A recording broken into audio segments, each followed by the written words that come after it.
ফের গণেশ কুমারকে কালো পতাকা, কালীঘাট মন্দিরে ঢোকার পথে গণেশ কুমারকে কালো পতাকা। ফের বিক্ষোভ আমরা দেখতে পাচ্ছি একেবারে কালীঘাট মন্দির চত্বরে।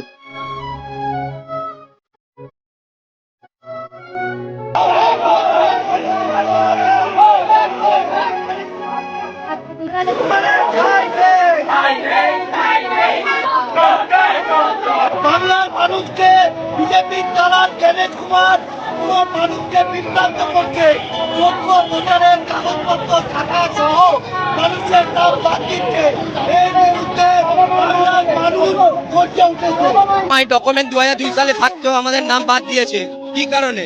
আমাদের ভোটের নামটা কাটবে কেন? 56 বছর ভোট দিয়ে আসছি, ছেলে মেয়েদের জন্য আমরা লড়াই করছি। গণেশ কুমার উনি পদাধিকারী, উনি সারা ভারতবর্ষের জন্য এক, কিন্তু বাংলার ক্ষেত্রে যে এসআইআর করলো তার একটা প্রক্রিয়ার প্রয়োজন ছিল। 2 মাসের মধ্যে এসআইআর জন্য 172 ফ্যামিলি মৃত্যু, এদের পরিবারের মৃত্যু দেখা করেছে গণেশ কুমার সাথে, উনি দেখা করেননি। এই মৃত্যুর দায় কে নেবে? আমাদের সবকিছু রয়েছে, নাম ডিলিট করেছে, সমস্ত থাকা সত্ত্বেও নাম জুডিকশনে কি করবো বলতে পারেন? সাধারণ নাগরিক কি করবে বলতে পারেন?